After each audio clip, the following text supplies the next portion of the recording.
रुपयांनी वाढल्या ना, 50 रुपयांनी गॅसच्या तो टेरिफचा परिणाम आहे की नाही मला माहीत नाही. जागतिक बाजारामध्ये कच्च्या तेलाच्या किमती ह्या कमी झालेल्या आहेत. जागतिक बाजारामध्ये जर तेलाच्या किमती कमी झाल्या असतील भारतामध्ये डिझेल किंवा गॅस सिलेंडरच्या किमती का वाढाव्यात? ही कसली वसुली चालू आहे? पाकिटमार चालू आहे.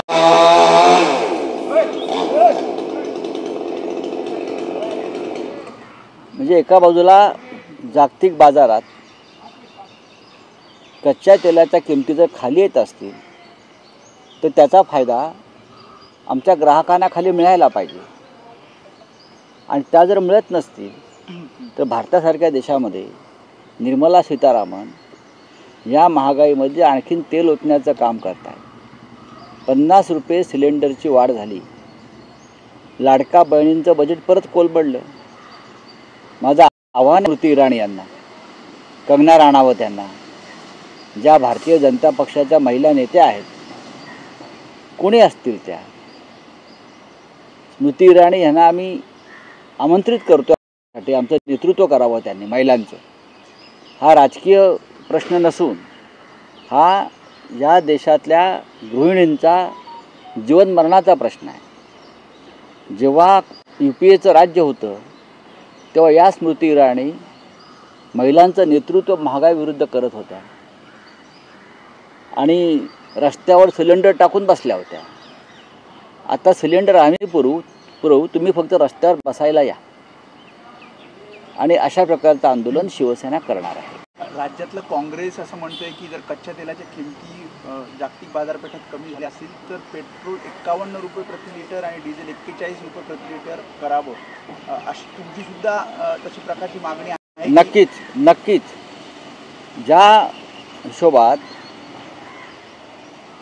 जागतिक मार्केट बाजारामध्ये कच्च्या तेलाच्या किमती घसरलेल्या आहेत त्या पाहता भारतासारख्या देशामध्ये पेट्रोल आणि डिझेल हे 50 रुपयावरच स्थिर असायला पाहिजे.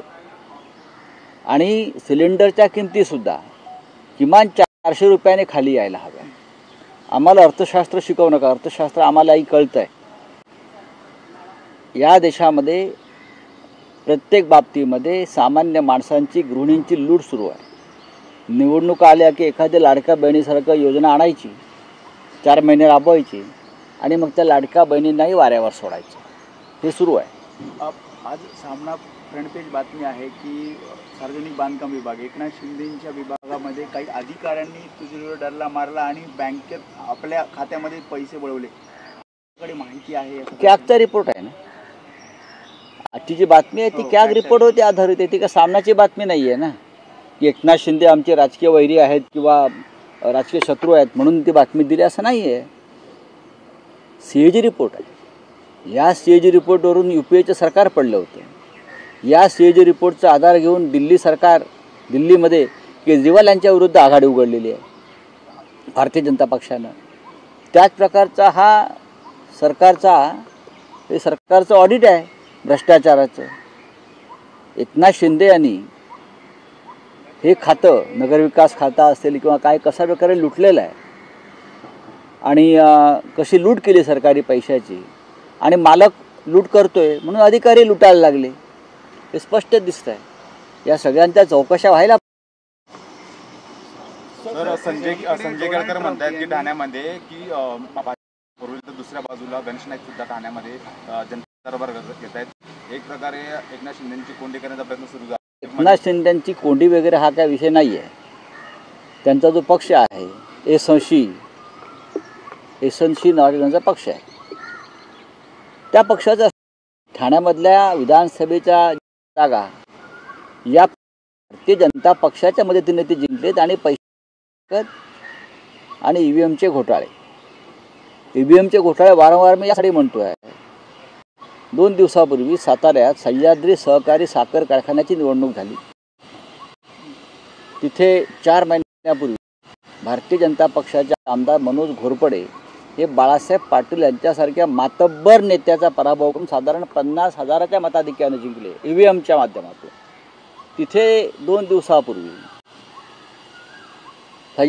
कारखान्याची निवडणूक झाली आणि बाळासाहेब पाटलांचं पॅनल हे प्रचंड मताधिक्याने जिंकलं. निवडणुका मतपत्रिकेवर झाल्या.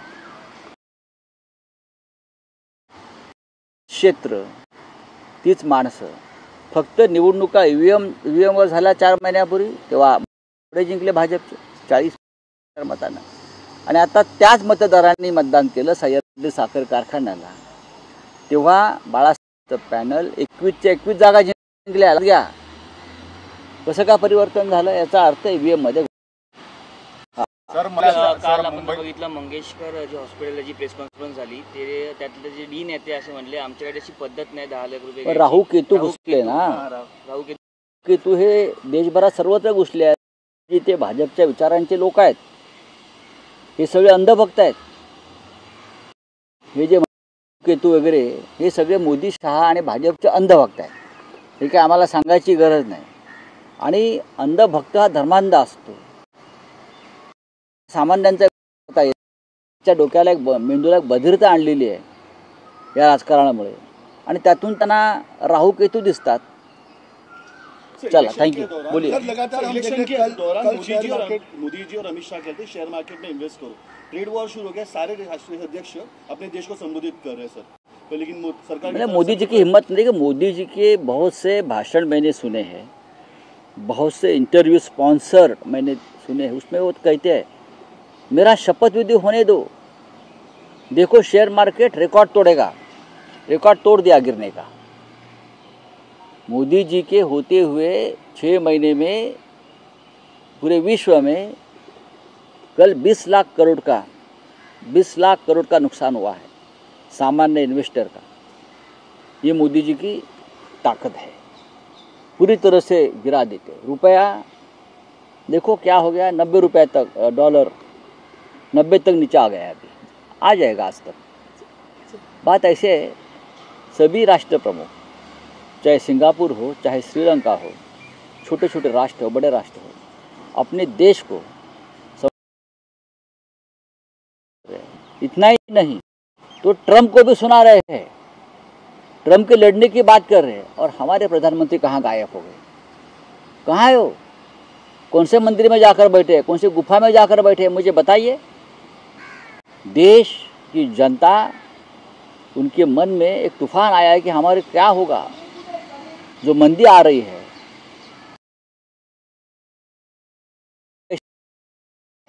नौकरियां बनने वाली है, सब कुछ होने वाला है. कहाँ है मोदी? 50 रुपया सिलेंडर पड़ा है. पेट्रोल डीजल के दाम भी वर्ल्ड मार्केट में कच्चे तेलों के दाम नीचे आए हैं. तो पेट्रोल डीजल और गैस सिलेंडर के दाम भी कम होने चाहिए, बढ़ा रहे हैं. मैं स्मृति ईरानी जी को आह्वान करता हूँ, अपील करता हूँ. जैसे यूपीए सरकार के कार्यकाल में सिलेंडर के भाव बढ़े थे तो आपने बड़ा आंदोलन किया था देश की जनता के लिए, महिलाओं के लिए. अब यही स्थिति है. मैं आह्वान करता हूँ आप इस राष्ट्र के महिलाओं का नेतृत्व करिए महंगाई के खिलाफ. हम आपके नेतृत्व में काम करने को तैयार है ये मोर्चे में. सर कैग का एक रिपोर्ट आया अपने सामना में लिखा हुआ है जिस इसको लेकर एक बड़ा भ्रष्टाचार है सर. एकनाथ शिंदे, उनकी जो पार्टी है एसनशी पार्टी का नाम उनका एसनशी, एकनाथ संभाजी शिंदे, जैसे शिवसेना UBT बोलते हैं ना ये, वैसे उनकी पार्टी है एसनशी. समझ लीजिए इस बार अभी आने वाले दिनों में उनका उल्लेख हम यही करेंगे एसनशी. तो उनके पार्टी और उनके नेता एकनाथ शिंदे जिस खाते में जाते हैं, मंत्रालय का प्रभाग संभालते हैं, वहाँ भ्रष्टाचार करते हैं. आप देखिए समृद्धि में क्या हो गया है और क्या हो रहा है. करोड़ों रुपए का भ्रष्टाचार मैंने CAG रिपोर्ट ने सामने लाया है. CAG रिपोर्ट में, और मंत्री उनके अधिकारी ने भी भ्रष्टाचार किया है. मोहन बाबू का एक भाषण आया था, उन्होंने कहा कि जो भारत माता की जय कहेगा वो RSS में शामिल होगा. तो बालासाहेब ठाकरे क्या करते थे? बालासाहेब ठाकरे और जो शिवसेना है उद्धव ठाकरे जी की लीडरशिप में उनका यही कहना है ना। लेकिन मोदी शाह को ये मंजूर है क्या? देवेंद्र फडणवीस को मंजूर है? उनके कैबिनेट में जो बच्चे बैठाए हैं अपने, उनको मंजूर है ये? जो भारत से प्यार करता है वो सच्चा हिंदुस्तानी है। हमने यही कहा था, हमने कभी हिंदू मुसलमान क्रिश्चियन नहीं कहा। भारत से प्यार है, भारत से वफादारी है, वो सच्चा हिंदुस्तानी है, वो हम सबका है। मुस्लिम कम्युनिटी को भी कहा गया है सर कि वो मुस्लिम कम्युनिटी को बार बार क्यों कहना पड़ता है? क्योंकि आप ये कहने से फिर एक बार आप उसमें दोनों के बीच एक खाई पैदा करना चाहते हो। इस देश में सभी लोग देशभक्त हैं और सभी लोग भारत माता की जय जरूर बोलेंगे। सर, महाराष्ट्र के जो मंत्री हैं संजय सिरसाट, उन्होंने कहा है कि जिस तरीके से आपको इतिहास मालूम नहीं, खुलताबाद का नाम पहले से रत्नपुर जो किया था बाला साहब ठाकरे ने किया है। जब ये बच्चा था, जिसका आप नाम ले रहे हो, बच्चा था, खुलताबाद का रत्नपुर बाला साहब ठाकरे ने किया था और औरंगाबाद का संभाजी नगर एक ही सभा में किया था। खुलताबाद रत्नपुर बाला साहब का भाषण है और तब से हम लोग रत्नपुर ही कहते हैं। अब उनको जाग आई है, बाला साहब का ये घोषणा है और औरंगाबाद संभाजी नगर। चलिए, थैंक यू सर, एक प्रश्न सर, मंत्रालयामध्ये